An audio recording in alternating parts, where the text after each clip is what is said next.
Nombor 3. Soalan seterusnya, saya jemput Datuk Dr. Nik Mohamad Jawawi bin Haji Saleh, Pasir Putih. Silakan.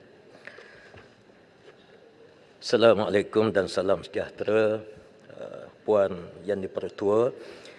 Izinkan saya dahulukan dengan selangkap patun di pagi yang mulia ini. YB Jelutung mula terpikat, merenung berfikir untuk melompat. Perikatan Nasional wadah yang tepat. Pohon timbalan Perdana Menteri jawab soalan nombor 4. Wabi Yang Bertua, pantun itu tidak ada kaitan langsung dengan soalan. Jawab pantun tu. Jawab kemudian. Wabi Yang Bertua, terdapat 3 elemen daripada soalan ini. Pertamanya ialah soal pemugaran. Kedua ialah soal re-engineering atau rekayasa sosial, dan yang ketiga ialah bagaimana pengurangan beban kos sara hidup selepas pandemik. Saya ingin menyebut bahawa apabila penjenamaan semula kementerian ini daripada luar bandar ke desa, ianya mempunyai keterangkuman program dan pelaksanaannya bukan saja di kawasan luar bandar tetapi juga di kawasan pinggir bandar.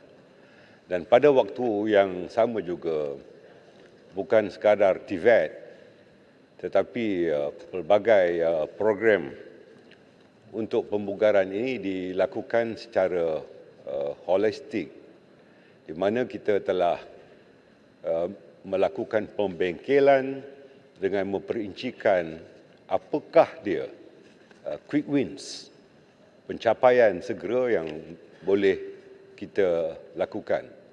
Terdapat 22 quick wins yang telah kita gariskan dan terdapat 19 game changers atau perubahan-perubahan yang telah kita lakukan, dan pelaksanaan dibuat dalam sesingkat waktu yang mungkin. Semua game changer dan quick win ini diukur secara empirikal, di mana yang penting bukan dari segi output, berapa banyak program yang dilakukan, tetapi kita melihat dari segi keberkesanan kepada program itu atau outcomes-nya. Dalam hal ini, saya terbuka untuk menjalin kerjasama dengan rakan-rakan di sana bagi kita melihat bahawa soal mendepani permasalahan di luar bandar secara pembugaran itu wajib dilakukan oleh semua pihak. Yang kedua ialah soal rekayasa sosial atau social re-engineering. Kita lihat bahawa di dalam program kementerian ini, kita lihat kumpulan sasarannya daripada tabika-tadika hingga ke peringkat universiti. Artinya, keterangkuman bagi social engineering ini akan dilakukan dengan pelbagai pihak dan pelbagai kementerian. Umpamanya, tadika kemas, umpamanya, ya, tidak hanya menumpukan tentang soal ketatanegaraan dan pengujudan sahsiah secara setempat, tetapi soal suntikan nilai-nilai kerohanian dimasukkan, dan ini diteruskan di peringkat yang lebih tinggi, dan ini penting supaya terdapat perseimbangan di antara keperluan duniawi dan ukhrawi. Dan yang ketiga ialah tentang soal bagaimana kita harus menerobos keluar daripada kepompong bebanan pandemik. Dan ini tentunya kita sekali lagi mempunyai program-program bagi peningkatan pendapatan yang kita lakukan dengan agensi-agensi yang terdapat dalam KKDW dan juga dengan kementerian serta jabatan-jabatan di kementerian lain bagi menentukan bahawa masyarakat luar bandar, terutamanya generasi muda, tidak akan pernah terpinggir daripada program-program perdana. Terima kasih, Pak Habib. Soalan tambahan pertama, Pasir Putih. Puan Yang di-Pertua, Yang Berhormat Timbalan Perdana Menteri, saya merakamkan jutaan terima kasih di atas jawapan yang padat yang diberikan. Dan alhamdulillah saya membaca rumusan daripada bengkel hala tuju kementerian yang telah dibuat, yang dirumuskan di dalam 10 perkara.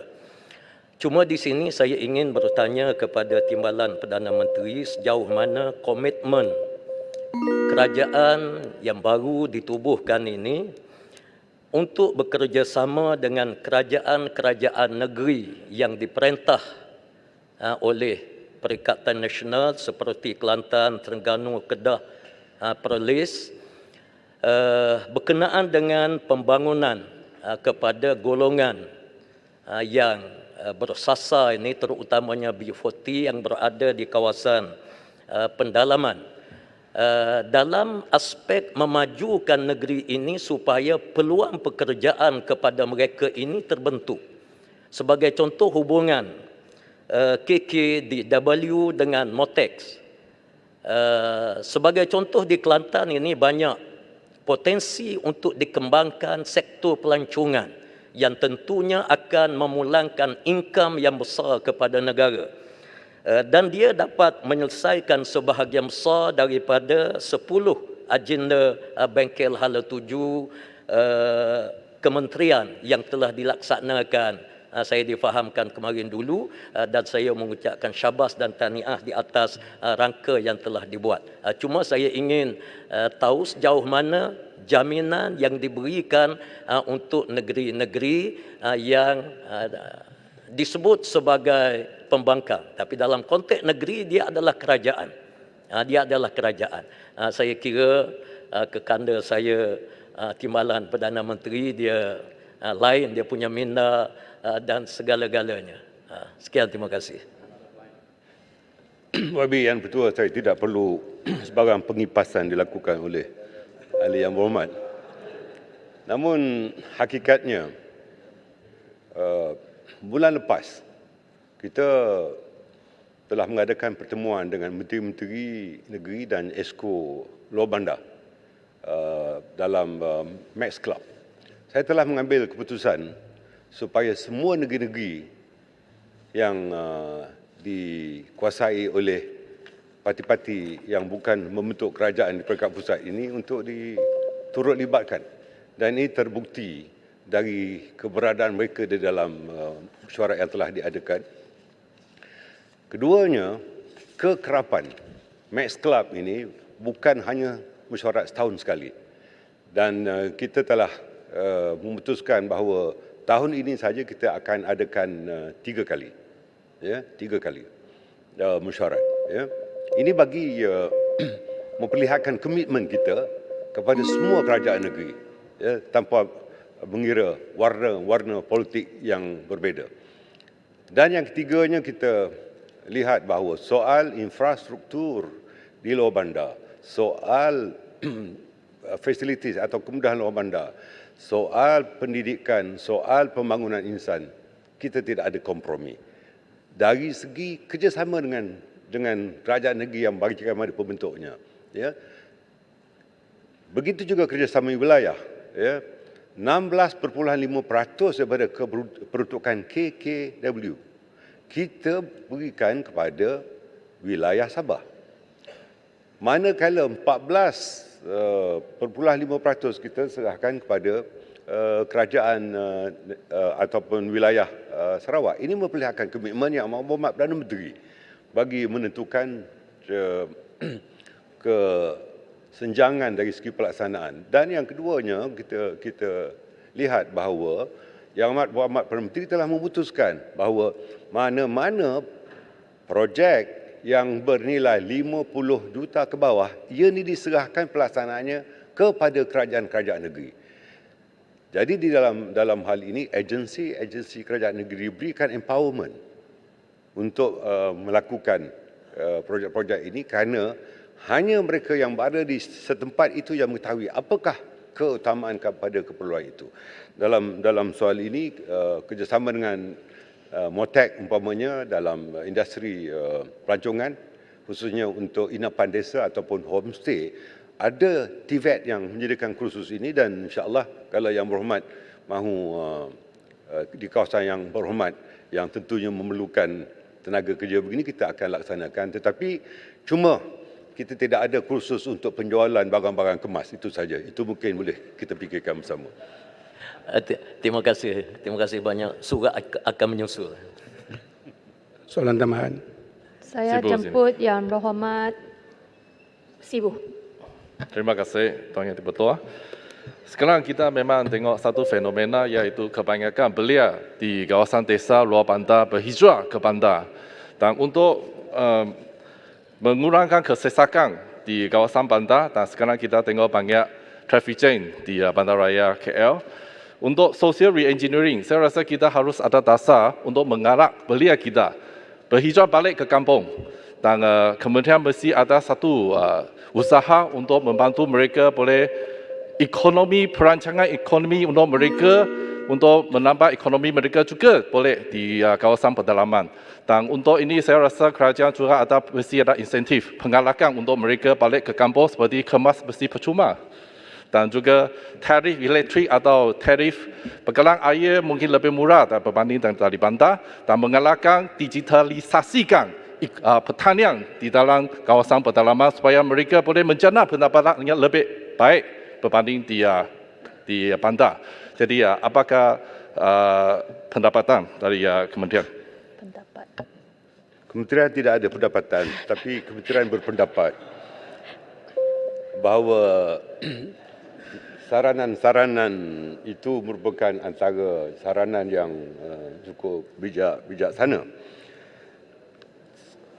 Kini terdapat satu trend baru yang berhormat Yang Dipertua di kalangan third generation, dengan izin, generasi ketiga masyarakat desa mula memberikan tumpuan kepada pemindahan semula, maknanya re-emigration, re-migration, ya, dengan izin ke kawasan desa. Ini terbukti daripada bukan hanya industri yang berasaskan tani, terutamanya dalam keterjaminan makanan, mereka pulang ke desa untuk turut melakukan aktiviti agrobisnes. Namun industri kecil dan sederhana tidak lagi dilakukan penempatannya di kawasan pinggir bandar atau dalam bandar, tetapi di kawasan luar bandar atau kampung. Ini artinya trend ni, Yang Berhormat Yang Dipertua, ya, adalah satu trend baru, dan pihak KKDW amat committed untuk melakukan facilitation program dengan izin bagi trend baru ini. Ini termasuklah tentang digitalization dengan izin atau pendigitalan yang dilakukan dengan beberapa program melalui agensi-agensi yang ada, selain pada kementerian sendiri, agensinya seperti Felcra, Risda dan MARA sendiri dengan pelbagai program yang saya sebutkan, 529 program yang akan menjurus ke arah bagaimanakah untuk menyantuni permasalahan penghijrahan ke bandar, tetapi sekarang kembali ke kawasan luar bandar atau desa.